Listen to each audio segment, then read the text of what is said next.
Good morning students, Shri Saraswat વિદ્યાલયની અંદર આપ સૌનું હાર્દિક સ્વાગત છે. હું છું કુલદીપ ટંડેલ અને આપણે ફિઝિક્સ સબ્જેક્ટનો અભ્યાસ કરી રહ્યા છીએ. તો આજે આપણે ચેપ્ટર નંબર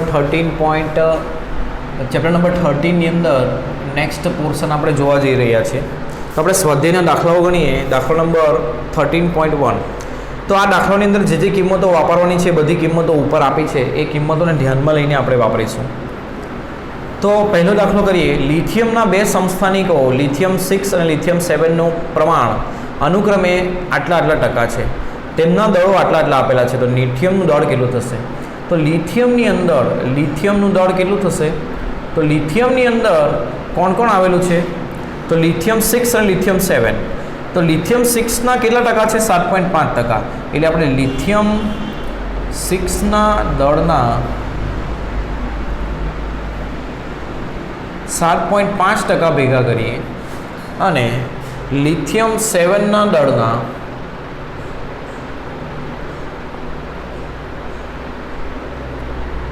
92.5% ભેગા કરીએ તો આપણને લિથિયમનું દળ મળશે. તો આ બેનું દળ કેટલું આપ્યું છે? તો 7.5% એટલે 7.5 ડિવાઇડ બાય 100 અને દળ આપ્યું છે એનું 6.01512 યુ એટોમિક માસ યુનિટ. અને આના આટલા ટકા એટલે 92.5 ડિવાઇડ બાય 100 ઇન્ટુ દળ આપ્યું છે લિથિયમ 7નું 7.01600. હવે આની ગણતરી કરીએ કેલ્ક્યુલેટરની અંદર. 6.01512 ઇન્ટુ 7.5 ડિવાઇડ બાય 100. હવે એની અંદર ઉમેરીએ 92.5 ઇન્ટુ 7.016 ડિવાઇડ બાય 100. તો આપણો જવાબ આવે છે 6.9409 યુ. આટલું દળ થશે. કોનું? તો લિથિયમ પરમાણુનું. ચલો નેક્સ્ટ કરીએ દાખલો બી. એનો બી પાર્ટની અંદર શું કીધું છે? તો બોરોનને બે સ્થાયી સમસ્થાનિકો છે, બોરોન 10, બોરોન 11. તેમનો દળ અનુક્રમે આપેલા છે. બોરોન પરમાણુ દળ આપેલું છે તો સાપેક્ષ પ્રમાણ એટલે કેટલા ટકા બોરોન 10 હશે ને કેટલા 11. તો ધારો કે બોરોનની અંદર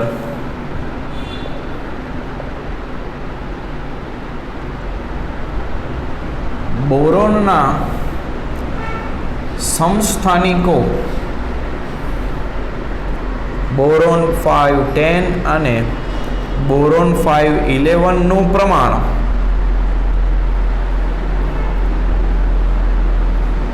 અનુક્રમે x% અને એકનું x% હોય તો બીજાનું કેટલું થાય?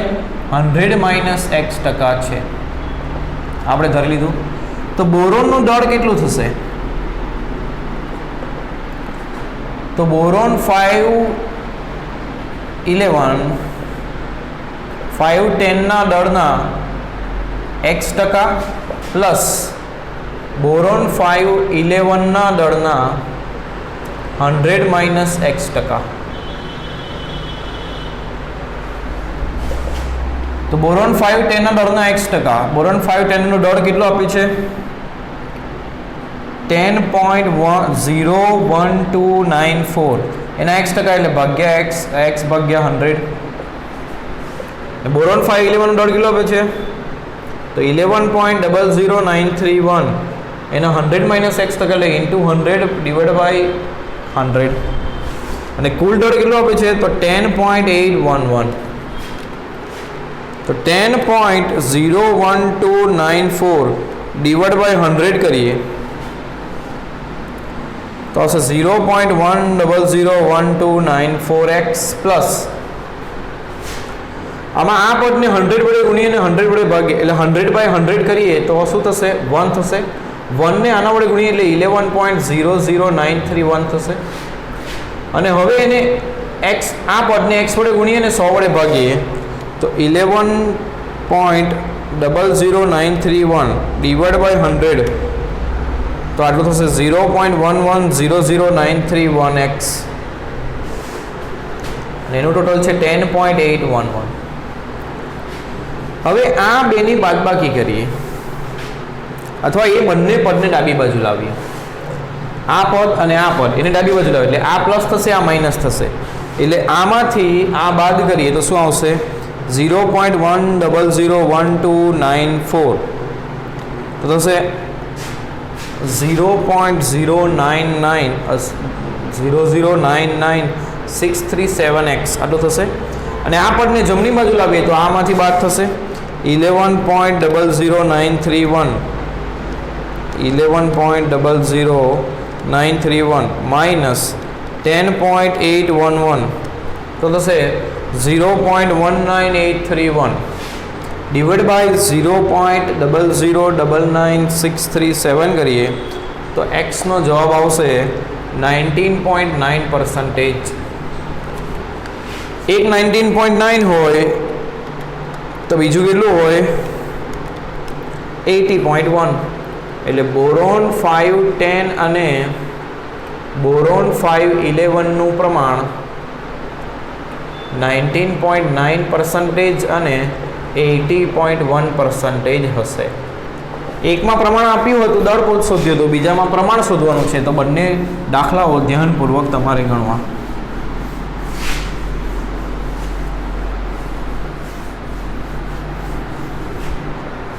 ખ્યાલ આવે છે?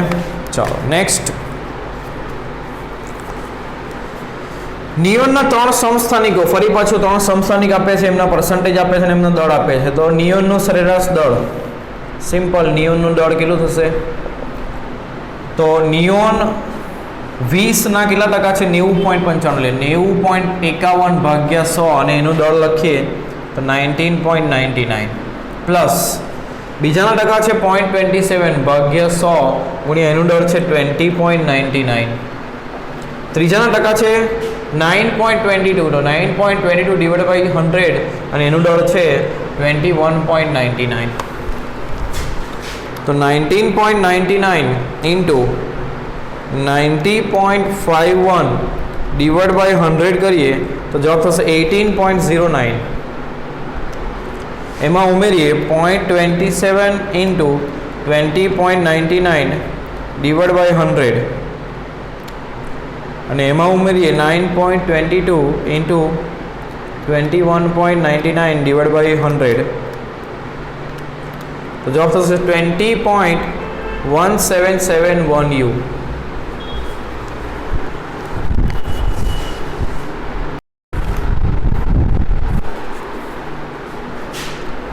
નેક્સ્ટ પ્રશ્ન કરીએ,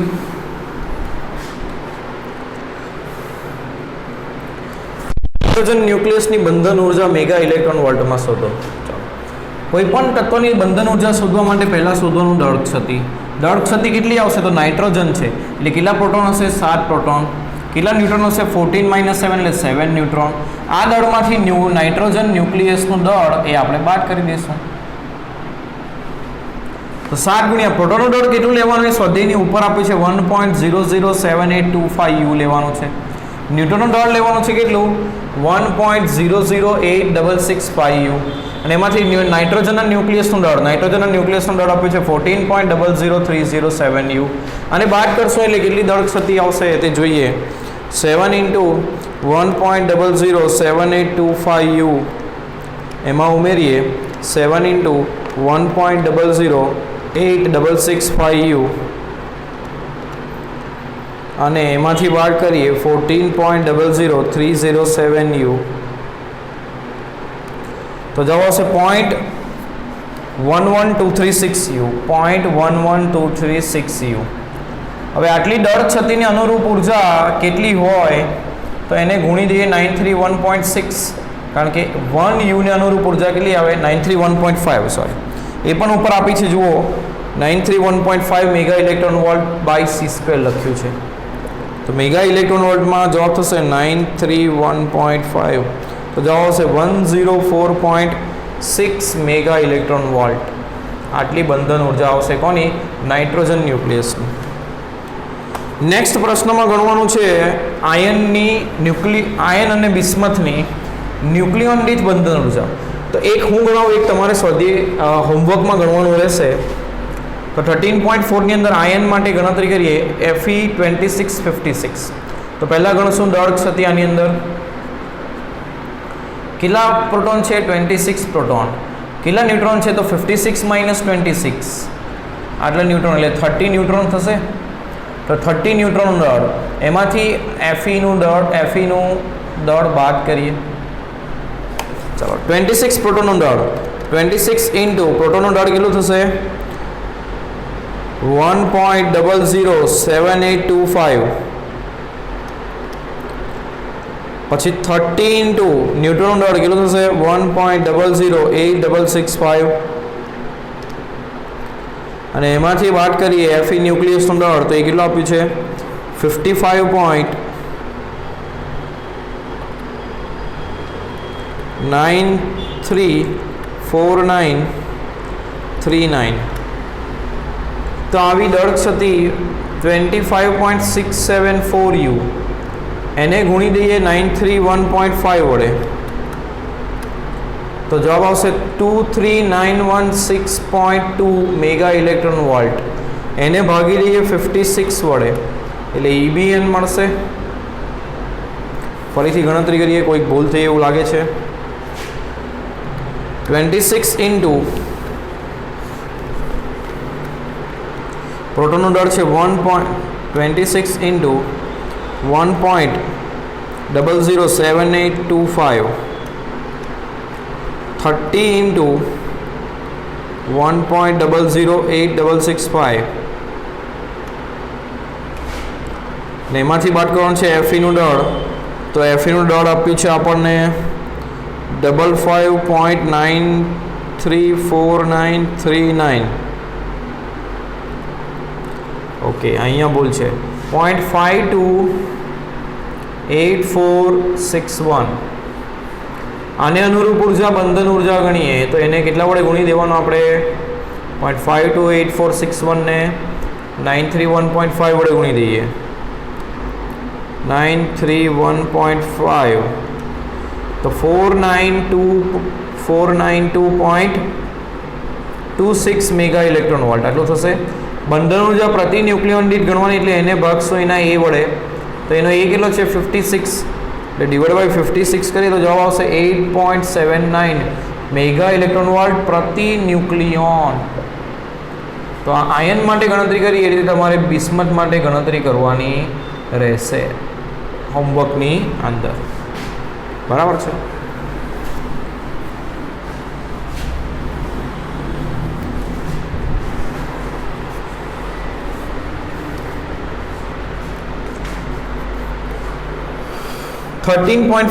એક આપેલ સિક્કાનું દળ 3 ગ્રામ છે.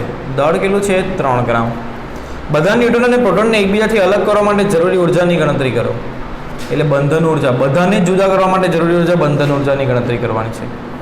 સિક્કો સંપૂર્ણપણે કોપરનો બનેલો છે એવું દ્વારા 2963 નો બનેલો છે, અને જેનું દળ આપેલું છે 62.92960 U. ચાલો, તો આપણે બંધન ઉર્જા ગણવાની છે, તો એના માટે પહેલા દળ ક્ષતિ ગણીએ. તો કેટલા પ્રોટોન છે? 29 પ્રોટોન. કેટલા ન્યુટ્રોન છે? તો 63 માઇનસ 29 એટલે 34 ન્યુટ્રોન.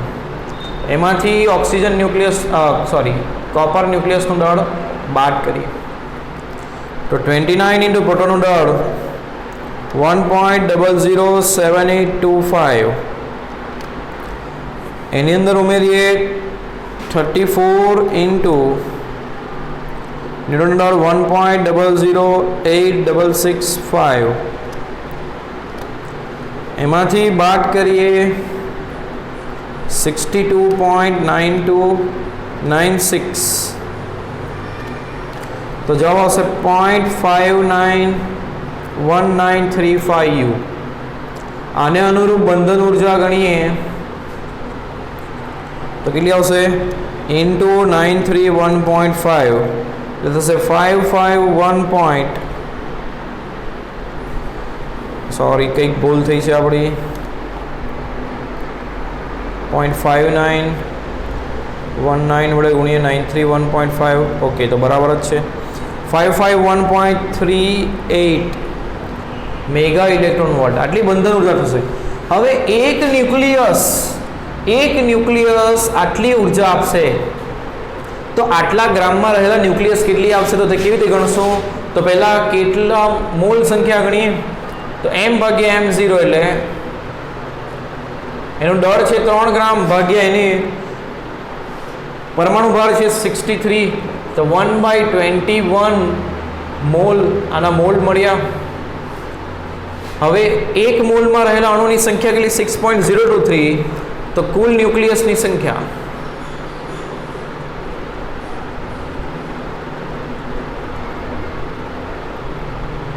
અથવા તો કુલ પરમાણુઓની સંખ્યા કેટલી થશે 1/21 આટલા મોલમાં કેટલી તો ઇન્ટુ 6.023 × 10⁻23 આટલા પરમાણુ એટલે આટલા ન્યુક્લિયસ હશે હવે એક ન્યુક્લિયસ આટલી ઉર્જા આપે તો કુલ બંધન ઉર્જા કેટલી મળશે તો એક ન્યુક્લિયસની 551.38 મેગા ઇલેક્ટ્રોન વોલ્ટ તો આટલા ન્યુક્લિયસની કેટલી 6.023 × 10⁻23 /21 ખ્યાલ આવે છે શું કર્યું એક ન્યુક્લિયસ માટે બંધન ઉર્જા ગણી તો આટલા ગ્રામમાં રહેલા ન્યુક્લિયસની બંધન ઉર્જા કેટલી એ ગણતરી કરવાની રહેશે તો 551.38 into 6.023 /21 તો જવાબ થશે 158.14 × 10⁻23 એટલે 1.581 × 10⁻25 મેગા ઇલેક્ટ્રોન વોલ્ટ આટલી ઉર્જા મળશે નેક્સ્ટ દાખલો ગણીએ 13.11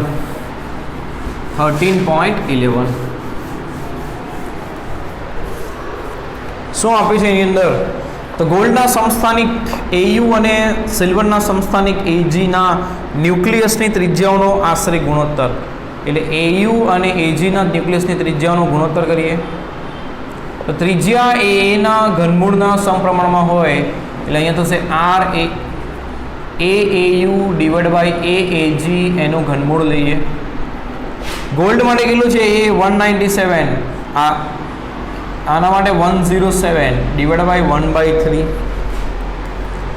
તો 197 /107 1.84 એનું લેવાનું છે ઘનમૂળ કેવી રીતે લાવશો ઘનમૂળ લાવવા માટે કેલ્ક્યુલેટરની અંદર ડાયરેક્ટ પ્રક્રિયા આવે છે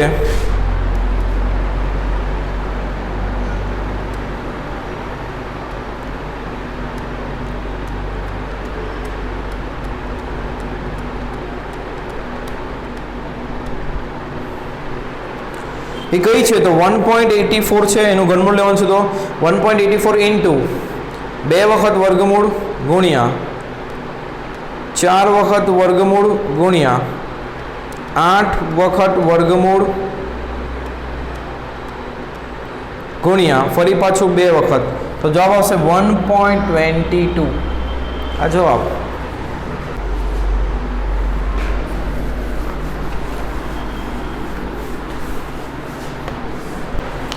તો નેક્સ્ટ ટોપિક છે ન્યુક્લિયર બળો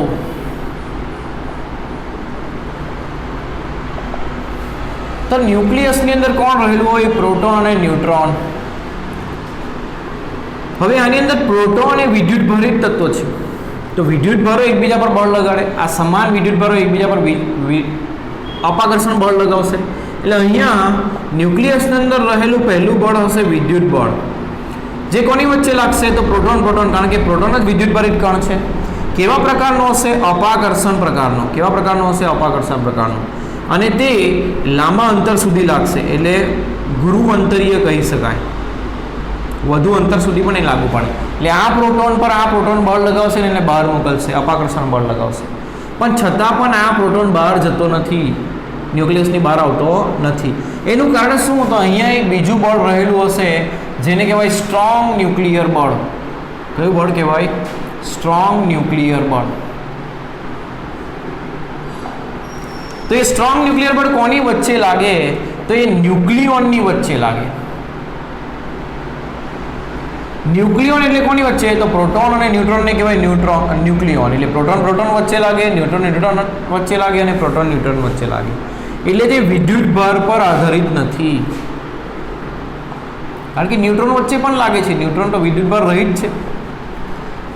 આ બળ મોટે ભાગે કેવા પ્રકારનું હોય છે? તો આકર્ષણ પ્રકારનું હોય છે. અને કેવા અંતર સુધી લાગે? તો ઓછા અંતર સુધી, એટલે લઘુ અંતરીય હોય છે. તો આ પ્રોટોનને આ ન્યુટ્રોન, આ પ્રોટોન અને આ ન્યુટ્રોન આકર્ષે છે, જેના કારણે આ પ્રોટોન બહાર જતો નથી અને આ ન્યુક્લિયસ સ્થાયી રહે છે.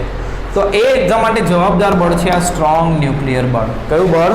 સ્ટ્રોંગ ન્યુક્લિયર બળ, જે કુદરતમાં મળી આવતા બધા જ બળો કરતાં સૌથી પ્રબળ છે. બરાબર.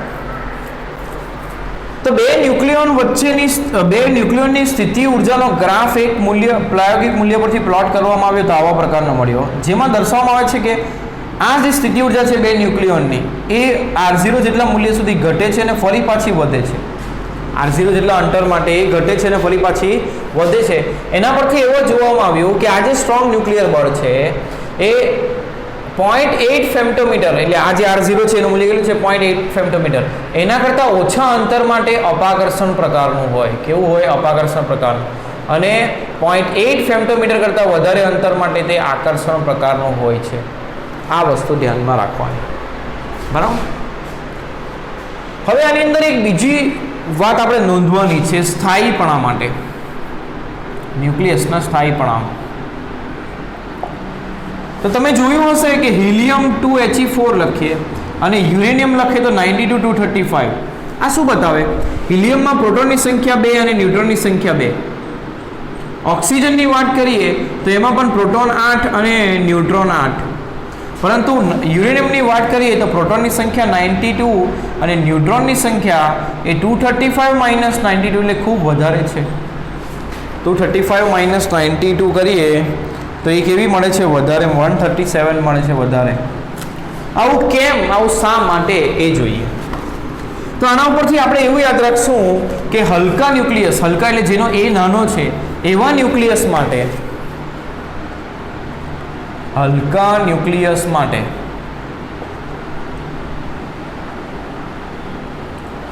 ન્યુટ્રોનની સંખ્યા અને પ્રોટોનની સંખ્યા સમાન હોય છે, અને ભારે ન્યુક્લિયસ માટે એ ન્યુટ્રોનની સંખ્યા પ્રોટોન કરતાં વધુ હોય છે. એટલે n/z નો ગુણોત્તર કરીએ તો ગ્રેટર ધેન 1 આવશે, ને અહીં n/z નો ગુણોત્તર કરીએ તો એ 1 મળશે.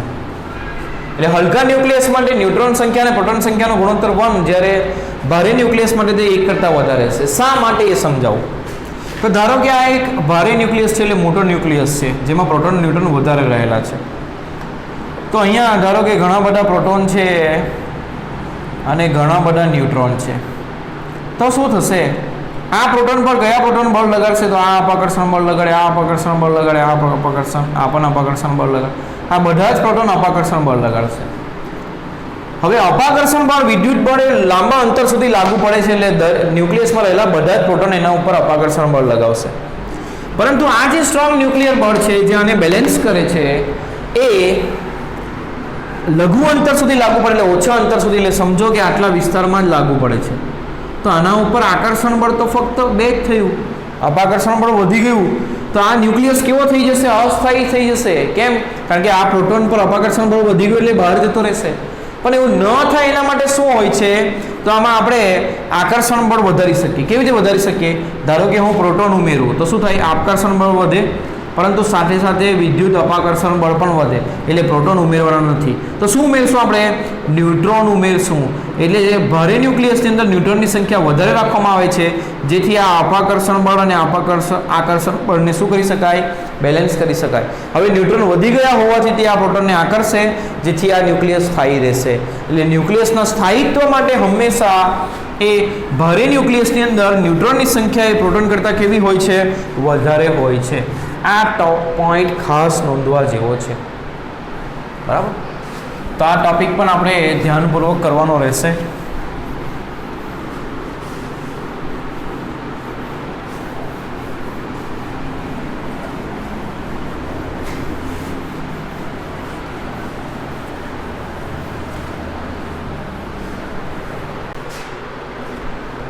નેક્સ્ટ ટોપિક આપણે જોઈએ રેડિયો એક્ટિવિટી. Radio activity. તો રેડિયો એક્ટિવિટી એટલે શું? તો કે અમુક તત્વો એવા હોય છે કે જે સ્થાયી બનવા માટે મોટે ભાગે ભારે ન્યુક્લિયસ જે મોટે ભાગે કેવો હોય અસ્થાયી હોય, તો સ્થાયી બનવા માટે શું કરશે તો પોતાના અંદરથી અમુક ઉર્જાનું ઉત્સર્જન કરશે અને નવું તત્વ બનાવશે જે સ્થાયી હશે. એટલે અમુક ન્યુક્લિયસ એ આપમેળે સ્થાયી બનવા માટે પોતાની અંદરથી ઉર્જાનું ઉત્સર્જન કરે છે જેને કહેવાય રેડિયો એક્ટિવિટી. જેને શું કહેવાય? Radio activity. બરાબર.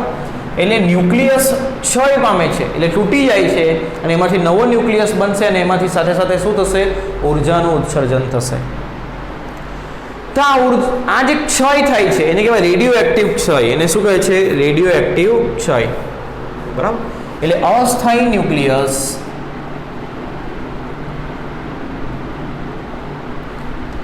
રેડિયો એક્ટિવ ક્ષય દ્વારા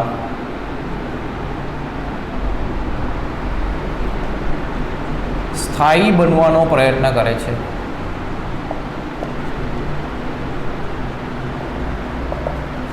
એને કહેવાય રેડિયો એક્ટિવ ક્ષય અથવા તો ન્યુક્લિયર ક્ષય.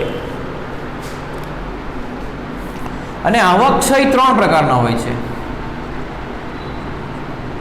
આવા ક્ષય 3 પ્રકારના. પહેલું એને કહેવાય આલ્ફા ક્ષય. આલ્ફા ક્ષય એટલે જેમાંથી હિલિયમ ન્યુક્લિયસ બહાર આવે, એટલે હિલિયમના ગતિ ઉર્જાના રૂપમાં ઉર્જા બહાર આવે એવું કહી શકાય. બીજો ક્ષય છે બીટા ક્ષય, જેની અંદર ઇલેક્ટ્રોન અથવા તો પોઝિટ્રોન એવો તત્વ કે જેનો દળ ઇલેક્ટ્રોન જેટલું જ છે પરંતુ વિદ્યુતભાર ધન છે તેવા તત્વને શું કહેવાય? પોઝિટ્રોન. એ ઉત્સર્જન પામે એવા ક્ષયને આપણે કહીશું બીટા ક્ષય. અને ત્રીજું છે ગામા ક્ષય, જેની અંદર વિદ્યુત ચુંબકીય તરંગોના રૂપમાં ઉર્જા ઉત્સર્જન પામશે. એટલે આલ્ફા અને બીટા ક્ષયમાં હિલિયમ અને ઇલેક્ટ્રોન પોઝિટ્રોનની ગતિ ઉર્જાના રૂપમાં ઉર્જા મળશે અને ગામા ક્ષયની અંદર વિદ્યુત ચુંબકીય તરંગોના રૂપમાં ઉર્જા મળશે. એટલે અસ્થાયી તત્વ સ્થાયી બનવા માટે અમુક ન્યુક્લિયસનો ક્ષય કરે છે. ક્ષય કરે એટલે તૂટી જાય છે અને એમાંથી નવું ન્યુક્લિયસ બનશે અને સાથે સાથે અમુક ઉર્જાઓ પણ મુક્ત થશે.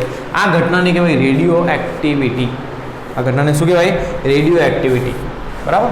તેમાં સૌથી ઇમ્પોર્ટન્ટ પ્રશ્ન આપણે કરીએ, રેડિયો એક્ટિવ ક્ષયનો નિયમ. રેડિયો એક્ટિવ ક્ષયનો નિયમ. તો એ નિયમ શું કહે છે? તો એકમ સમયમાં ક્ષય પામતા ન્યુક્લિયસની સંખ્યા, ક્ષય પામતા ન્યુક્લિયસ એકમ સમયમાં એ પ્રેઝન્ટ એટલે કે હાલમાં જેટલા ન્યુક્લિયસ છે એના ઉપર આધાર રાખશે. જેટલા ન્યુક્લિયસ વધારે એટલા ક્ષય પણ વધારે થશે. તો એકમ સમયમાં ક્ષય પામતા ન્યુક્લિયસની સંખ્યા એ હાજર ન્યુક્લિયસની સંખ્યા પર આધાર રાખે. અહીંયા સમપ્રમાણતા અચળાંક મૂકશું તો તે આવશે લેમ્બડા. લેમ્બડાને કહેવાશે રેડિયો એક્ટિવ ક્ષય અચળાંક. રેડિયો એક્ટિવ ક્ષય અચળાંક જેનો એકમ હશે, જેનો કોઈ એકમ નહીં હશે.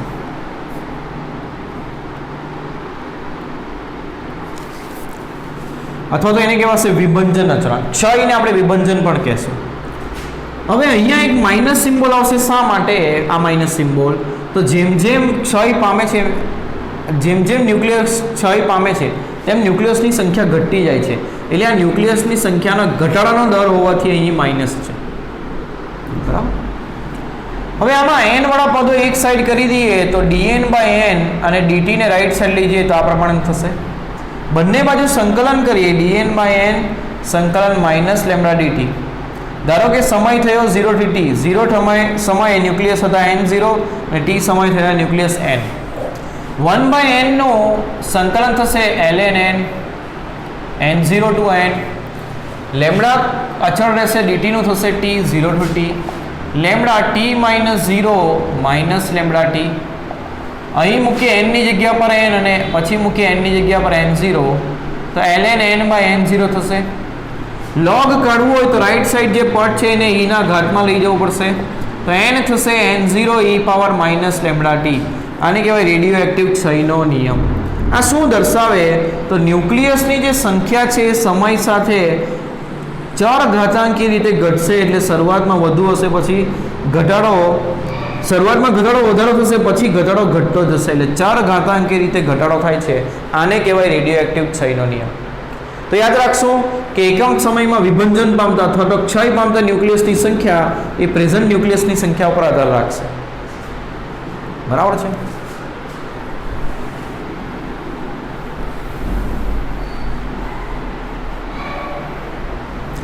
આ જે ક્ષય અચળાંક છે એનો જે એકમ છે એ સેકન્ડ ઇન્વર્સ આવશે. શું આવશે? Second inverse. આ યાદ રાખશું.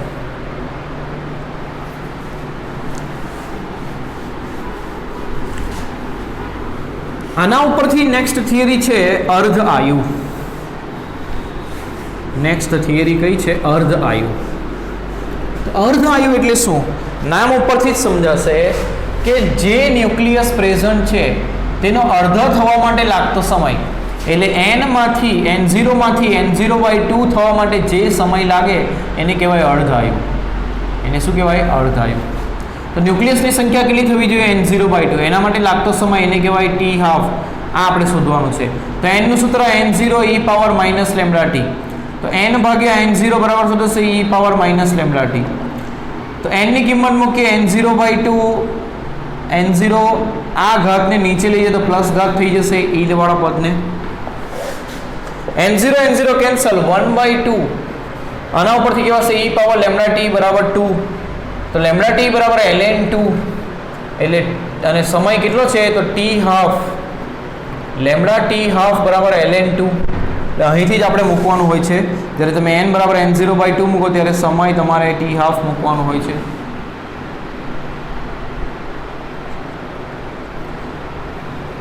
તો t હાફ નું સૂત્ર સાથે થશે ln2/લેમ્બડા. આ યાદ રાખીશું. અથવા ln2 ની કિંમત થાય છે 0.693. 2.303 log 2. log 2 ની કિંમત 0.3010 અને એના બરાબર થાય છે 0.693/લેમ્બડા. તો આ અર્ધ આયુનું સૂત્ર આપણે યાદ રાખશું. ક્ષય અચળાંક આપણને ખબર હોય તો આપણે અર્ધ આયુ શોધી શકીએ. સમજાય છે? એના પછી બીજો ટોપિક છે એક્ટિવિટી અથવા તો વિભંજન દર, અથવા એને શું કહેવાય? એક્ટિવિટી. એક્ટિવિટી એટલે એકમ સમયમાં કેટલા ન્યુક્લિયસ વિભંજન પામ્યા, એટલે dn/dt. આને જ કહેવાય એક્ટિવિટી R. તો dn/dt નું સૂત્ર તો આપણે લખ્યું તો લેમ્બડા n. તો R નું સૂત્ર શું થશે? લેમ્બડા n થશે. R નું સૂત્ર શું થશે? Lambda into n.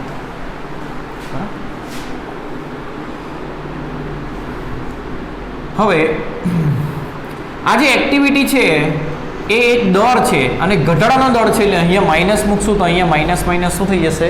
પ્લસ. કારણ કે dn/dt નું સૂત્ર છે માઇનસ લેમ્બડા n. તો માઇનસ માઇનસ શું થઈ જશે? પ્લસ થઈ જશે. આ એક્ટિવિટીનું સૂત્ર છે. હવે ધારો કે શરૂઆતમાં એક્ટિવિટી છે R0. તો પ્રારંભિક એક્ટિવિટી એને કેવી રીતે લખી શકાય? તો એક્ટિવિટી R0 બરાબર લેમ્બડા ઇન્ટુ n0 લખાય. શું લખાય? Lambda into n0. કારણ કે શરૂઆતના ન્યુક્લિયસ કેટલા હશે? n0. હવે r બરાબર લેમ્બડા n ની અંદર n નું સૂત્ર મૂકીએ તો n0 e power minus lambda t થાય.